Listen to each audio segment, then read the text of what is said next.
Welcome to Roll, Ponder, and Play, a podcast dedicated to crafting stories through the application of role-playing game engines, combined with creative thinking and propelled into the ether by the barest of prompts.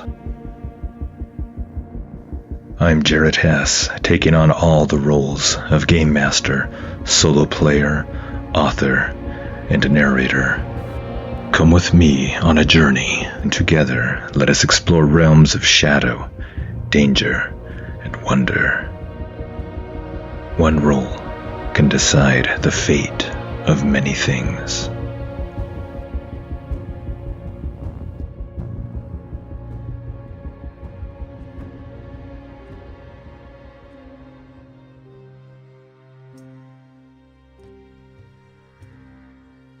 Welcome to episode 24 of the Queen of Shadows podcast on Roll, Ponder, and Play.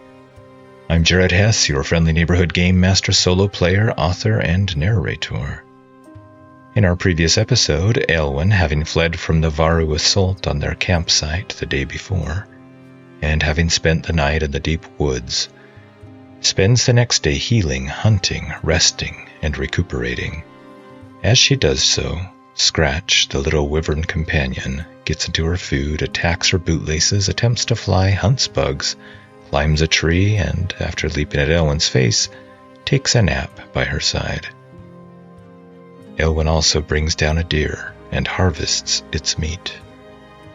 As darkness once more claims the land, she lights a fire, and with Scratch in her lap, together they watch the sparks rise to join with the stars in the night sky, as she again wrestles with her decision of flight that brought her into these woods and further away from her brother.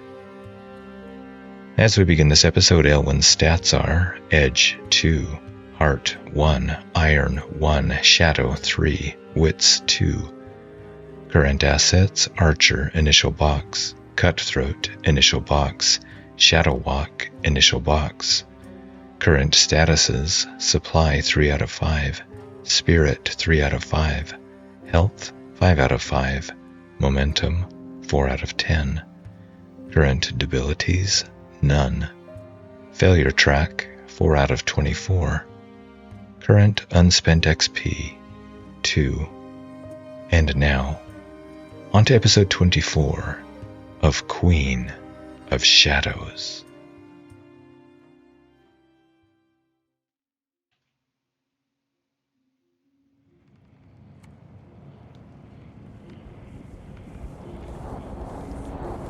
In the early morning, the sun dawned behind clouds that glowed a rose-colored quartz in a sky moving from black to a profound velvet blue.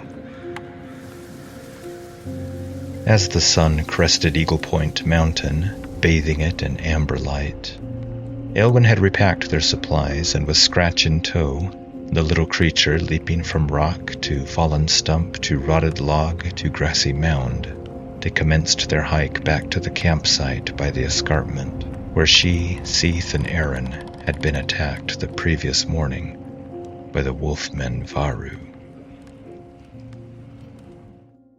Okay, this is returning to the location where he went missing. This will count as a milestone for her Find Aaron vow. And because this is only a troublesome vow, that means 3 out of 10 boxes are filled in. Did Scratch go back in the backpack? 50-50 chance, and on a 4, I get a no.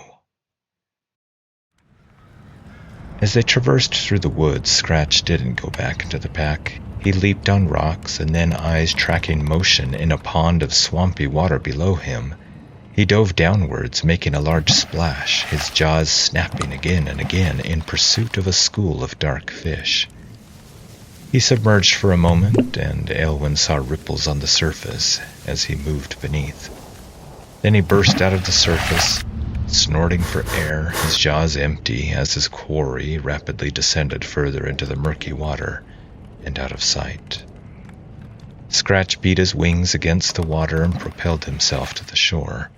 He clambered out, dripping fetid water and trailing moss-covered branches mingled with slimy underwater vegetation. They continued their journey. Eilwen watched as Scratch tried to prowl after a bird.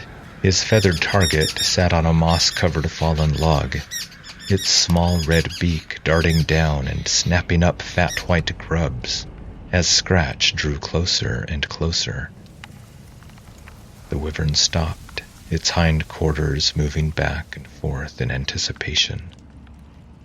Then it lunged for the bird, toothsome mouth clacking down upon it.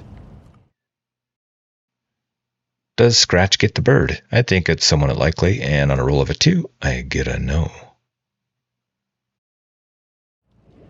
But the bird had already moved, a flash of blue and black plumage as it took to the air in a flurry of wing beats, leaving only a few fluttering feathers to tantalize the wyvern.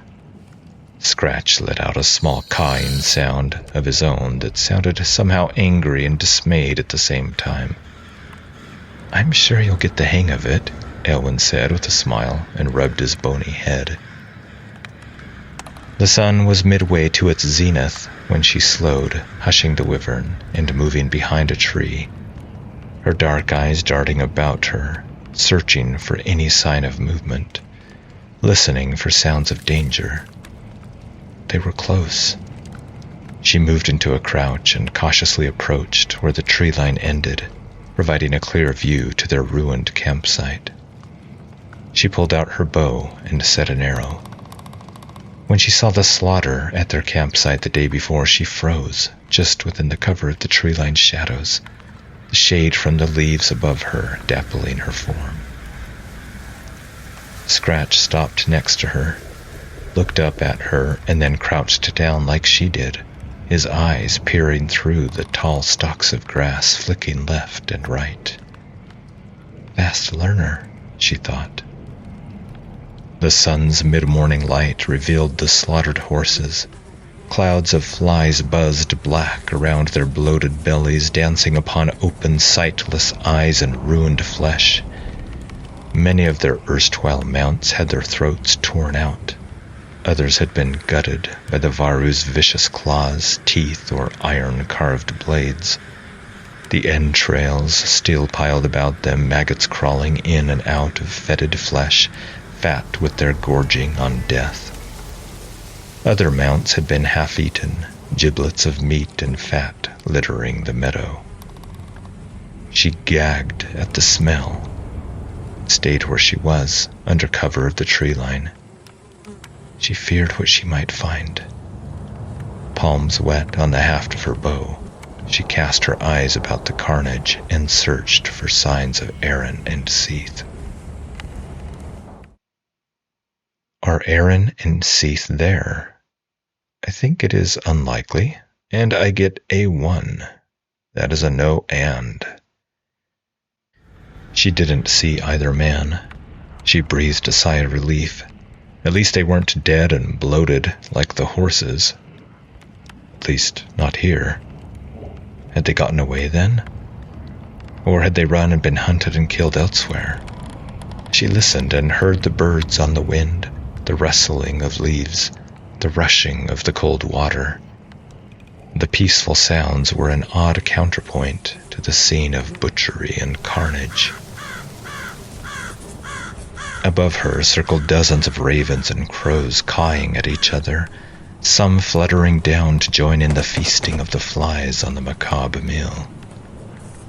Seeing no Varou, she left the tree line and trotted to the bodies, the dark swarms of flies and fowl flaring up at her approach, moving around her, annoyed at her interruption, and then settling upon their feasting again.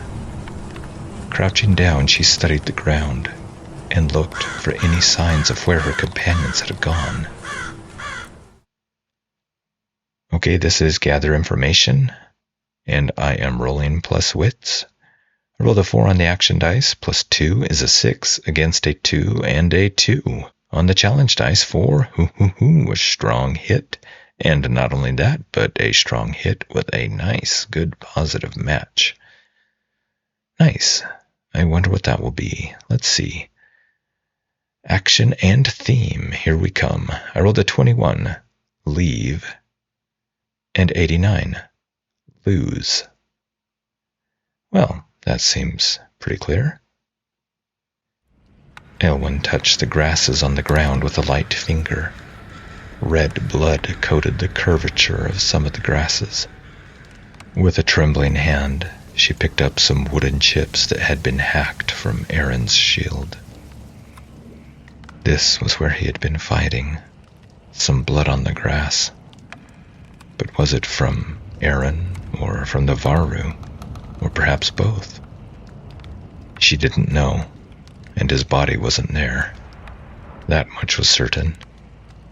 She saw boot prints running southeast across the road and into the woods.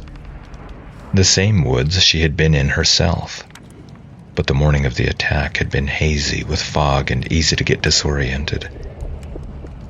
She had gone due west. It seemed her brother had run southwest. Does she see more than one set of prints?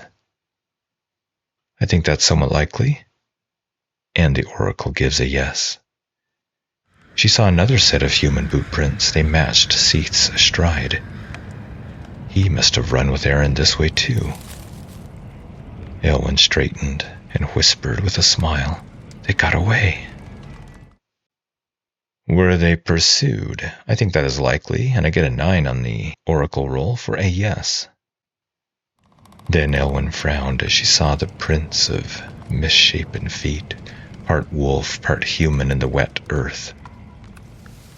But they had been followed, she said to Scratch. But Scratch wasn't paying attention. The young wyvern sniffed at a dead horse, took a nibble at some exposed and bloated horseflesh, and then spat it out, hissing as it backed away, the black cloud of flies swirling about him. "Yes, it's spoiled meat, Scratch," she said. "Come on, this way."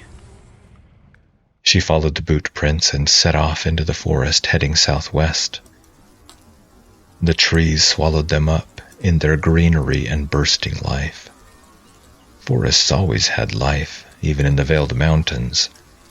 But in these lower lands, instead of a landscape frozen white in crystalline beauty, her feet met springy earth, a carpet of green underbrush, and rich brown earth, and a constant cacophony of life.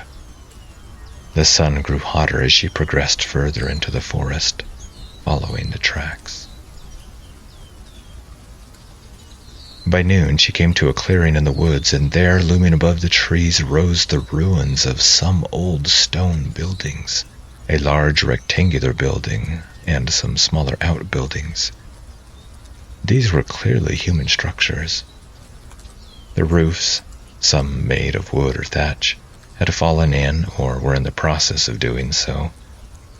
The estate was old, but not old or ancient like the timeless iron structures and plinths they had seen thus far, or the bereft elven city beneath Grimstone.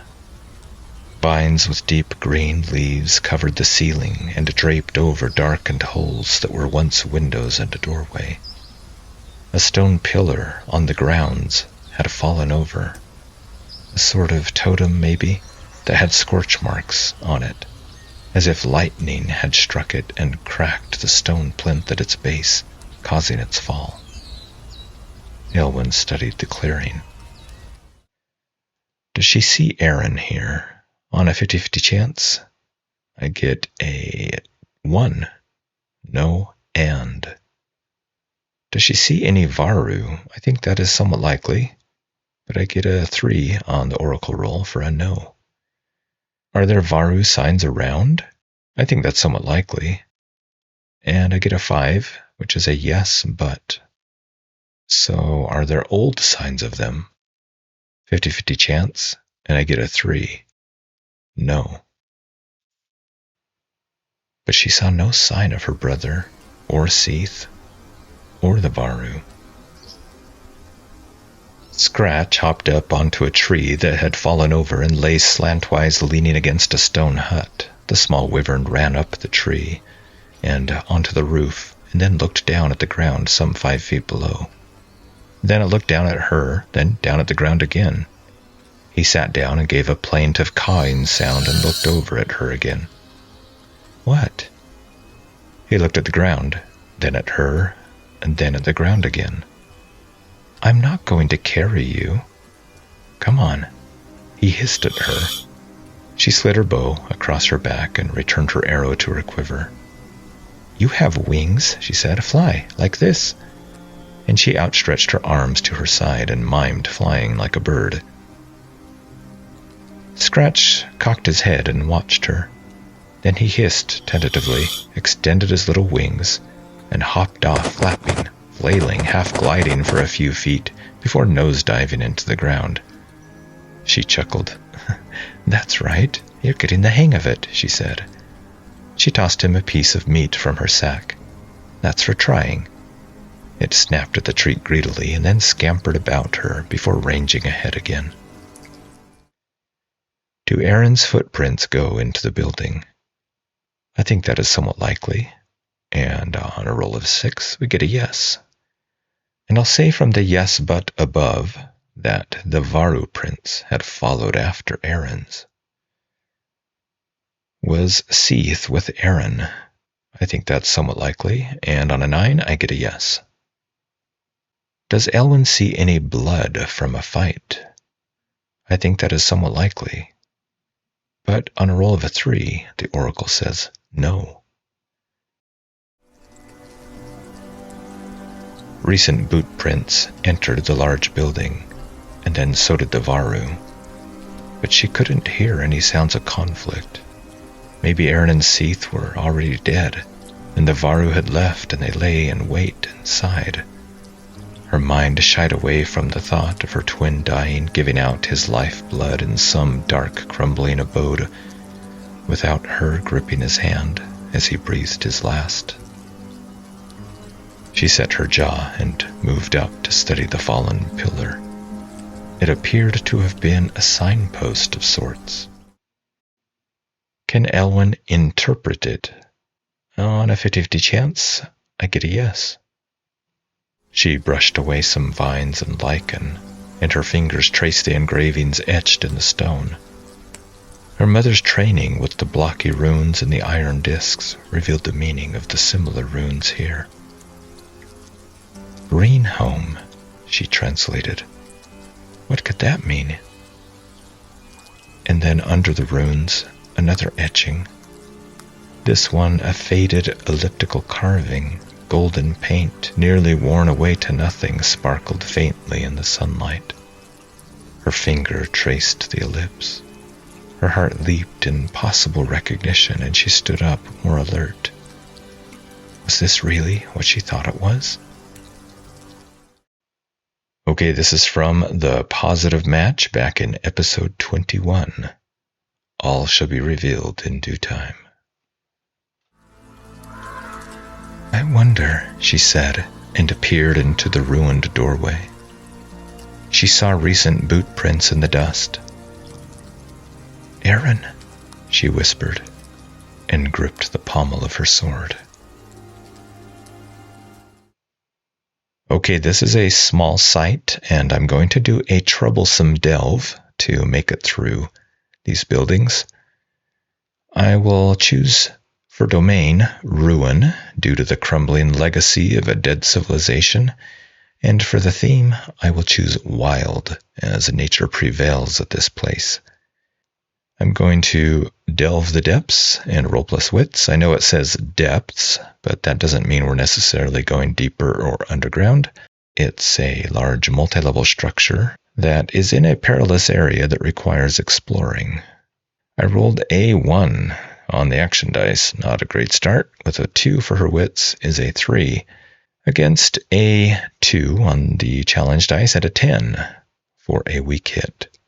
I will roll on the wits column on the move, and I rolled a 27, mark progress, and reveal a danger. Shafts of light streamed through the broken windows and glinted off of a few remaining shards of colored glass. Other shafts shone through holes in the roofs where collapsed wooden beams and masonry littered the floor. Scratch hopped up onto a fallen beam and looked about himself. At the far end of the hall, 2 sets of stairs twisted up to a second level above, and another single set of stairs slanted down to some room or passage underground. "Careful," she said in a low voice to Scratch. "This place is falling apart."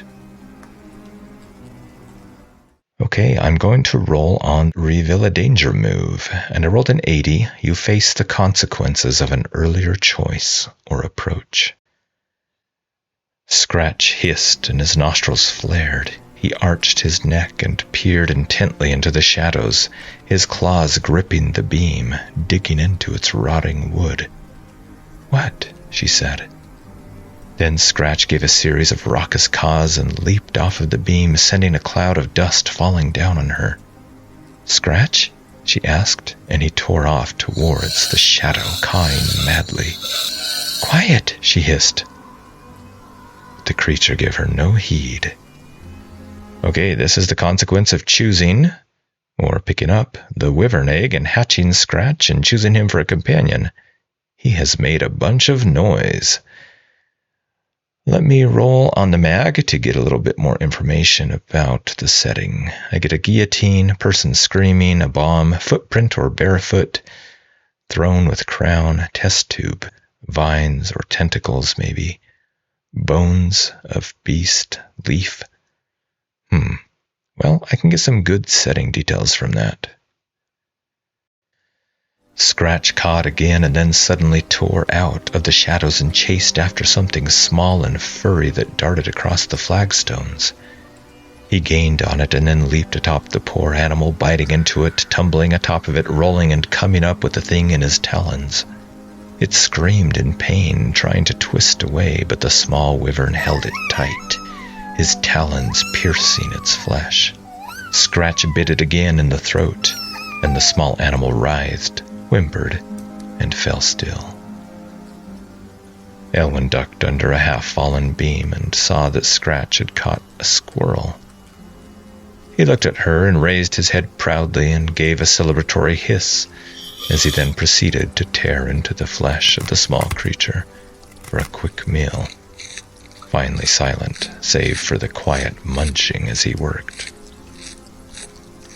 "Well, you are a hunter," she said, and let him enjoy his meal, while she surveyed the room. Her brother wasn't there. Did he go up the stairs, or maybe down the stairs? Vines choked the windows where shards of stained glass mixed with leaves on the cracked flagstones beneath them. A large stone throne at the far end of the rectangular hall lay turned on its side, 2 of its legs broken off. There she saw more scorch marks on the stones. Under vines and leaves, she also caught a glimpse of human remains, human rib cages crushed under massive blocks of stone. But she saw something else, too. Is it the Varou? I get a 50-50 chance, and get a no and. Her breath caught in her throat as she saw, amidst the detritus, something she hoped to never see again. A thin and graceful skeletal structure with strange, wicked-looking forearm blades, the very same type of skeleton that had attacked her and Aaron atop the tilted archway in the middle of the dark underground lake. Its forearm blades were extended, and one of them was pierced through a human ribcage. Eilwen backed away and drew her sword, heart thumping inside her ribcage, turning in a slow circle, eyes and ears alert for any threat. The strange magical light that had touched her sword blade remained affixed, yet was barely visible in the already half-lit, gloomy interior. The human skeleton wore tattered clothing, a dress maybe. But where did this other cat-like skeleton with the forearm blades come from? These stone blocks, this building was clearly a human structure. It was old, yes, but certainly not ancient enough to house the bones of the dead, of the forerunners from eons past. This place had obviously been built by her ancestors when they had first landed on these shores. No, something had happened here in this green home. Something had gone awry many years ago. It was clear to her that this place had been attacked, and that some force or something very strong must have cracked the stone pillar outside and flipped the large and very heavy stone throne onto its side. She paused, wondering. The throne. She approached it cautiously. She studied the stonework and saw etched into the throne's back, near the top, the same elliptical shape that had been on the broken pillar outside. She brushed aside some dust, and there it was. It had been more protected from the elements than the shape on the pillar outside. There, emblazoned on the throne, was an etching of a circlet in golden paint, a crimson ruby at its center. Heart thumping from excitement now, she set her pack down and pulled out the half-circlet in her possession. She unwrapped the cloth and carefully held it up, comparing it with the etched likeness on the throne. A crown with a ruby. The likeness was unmistakable. She looked about herself. This room, this building, this place, this green home must have been an abode for her ancestors, a palace perhaps, for the queens of old.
Thank you for joining us, and I sincerely hope you enjoyed what you experienced.